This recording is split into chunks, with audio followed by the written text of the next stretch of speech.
Good morning to all. Welcome back to our history class. Today we are going to begin a new chapter, chapter 12, Buildings, Paintings and Books. Now we are going to learn the Iron Pillar. The Iron Pillar at Mehrauli, Delhi is an example of the remarkable skill of Indian craftspersons. It was made of iron 1500 years ago and has still not rusted. This pillar is 7.2 meter high and weighs over 3 tons. It was made probably in the Gupta dynasty because there is an inscription on it mentioning the ruler named Chandra. Now, stubas. The word stupa means a mount. While there are several kinds of stupas, round and tall, big and small. These have certain common features. Generally, there is a small box placed at the center or heart of the stupa. This may contain bodily remains of the Buddha or his followers or things they used, as well as precious stones and coins. This box, known as a relic casket, was covered with earth. Later, a layer of mud brick or baked brick was added on top. Often a path known as the Pradakshina Pada was laid around the stupa. This was surrounded with railings. Entrance to the path was through gateways. Devotees walked around the stupa in a clockwise direction as a mark of devotion. For example, Ashoka built a stupa in Madhya Pradesh 2500 years ago. Jadak tale stories are engraved on the stupa. Then, temples. Some of the earliest Hindu temples were also built at this time. Deities such as Vishnu, Shiva and Durga were worshipped in these shrines. The most important part of the temple was the room known as the Garbhagriha, where the image of the chief deity was placed. The religious rituals were performed at the Garbhagriha. Then, Shikara. Shikara is a Sanskrit word translating literally to mountain peak. Refers to the rising tower in the Hindu temple architecture of North India. Shikara was built on top of the Garbhagriha to mark this out as a sacred place. Most temples also had a space known as the Mandapa. It was a hall where people could assemble. Now, how were stupas and temples built? Students, you know, building temples was not a casual decision. A lot of things had to be organized. Where would the stone come from? Who would carve it smoothly? What would the layout be? Who would pay for construction? Usually kings or queens decided to build this as it was an expensive affair. Okay? Buildings of the past are known as monuments. Monuments give us a lot of information about many different things that happened in the past. Now, paintings. A lot of art was done by the people at various places in temples, on walls, and even in caves. In the Ajanta caves where the Buddhist monks lived, you can see paintings done with plant and mineral colors. The paintings were done 1500 years ago, but the colors are still bright and fresh. Now, books.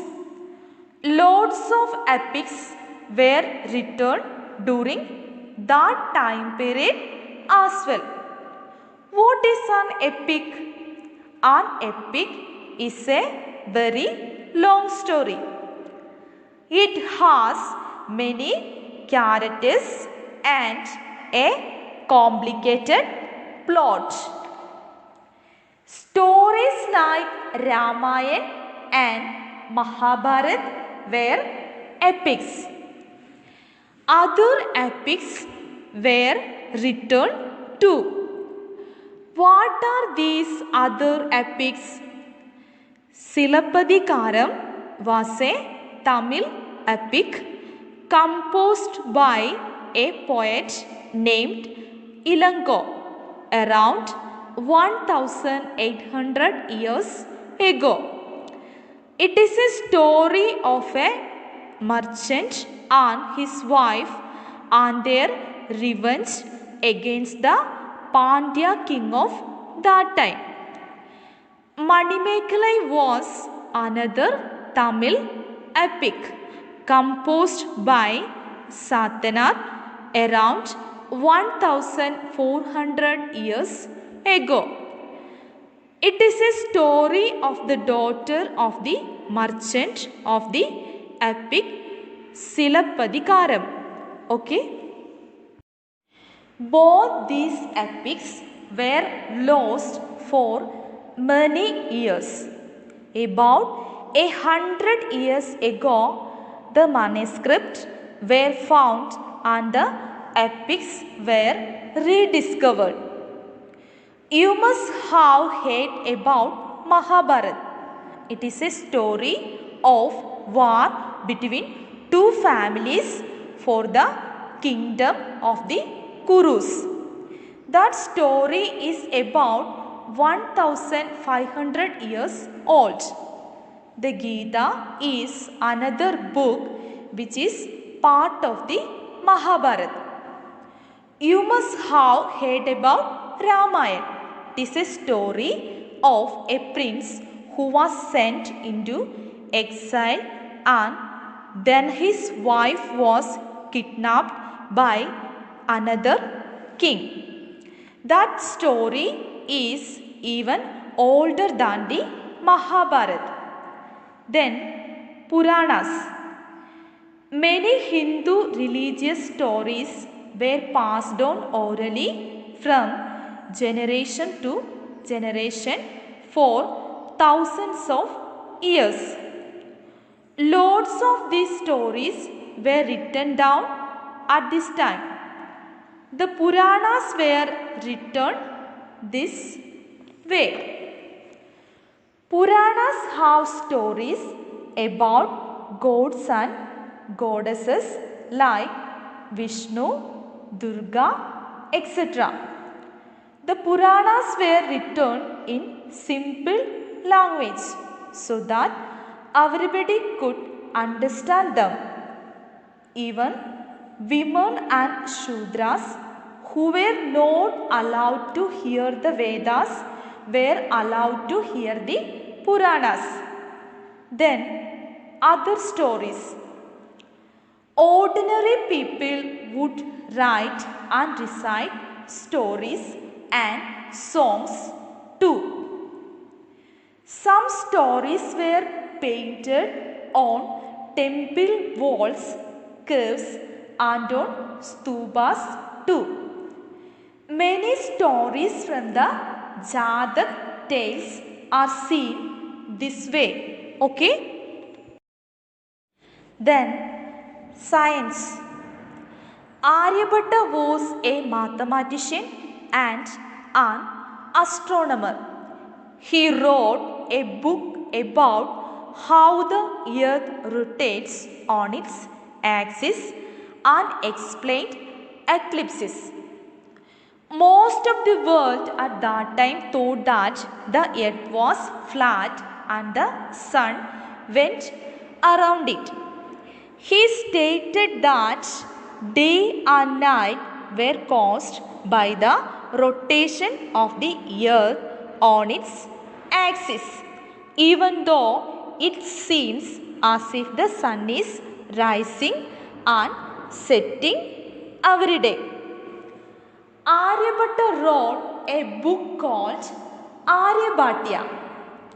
He also found out the formula to calculate the circumference of a circle. The formula is almost similar to the formula that we use today. Then mathematics. Zero was invented around that time by the Indians too. The Arab traders who used to come to India then took the idea to Europe. Now, the digits from 0 to 9 are known as Arabic numerals. Okay? Let us recap the session. In today's class, first we have learned the iron pillar. The famous iron pillar at Mehrauli in Delhi is a remarkable example of the skill and art of the Indian craftspeople. The pillar was made about 1500 years ago. Then stupas. The buildings such as stupas and temples also show the skill of country's craftspersons. These buildings were made of brick and stone. Then paintings. The paintings of Ajanta are world famous. This is a place where several curves were hollowed out of the hills over centuries. Most of these were monasteries and some of them were decorated with paintings. Then books. Some best known epics were written during this period. For example, the Silappatikaram and the Manimekalai. These were Tamil epics written by Ilanko and Satnar. The Mahabharata and Ramayana, famous epics in Sanskrit, had been popular for a long time. Puranas. Puranas have stories about gods and goddesses like Vishnu, Durga, etc. The Puranas were written in simple language so that everybody could understand them. Science. Aryabhatta was a mathematician and an astronomer. Aryabhatta wrote a book called Aryabhatya. Okay, so the 12th chapter is over. Thank you, students. Have a nice day.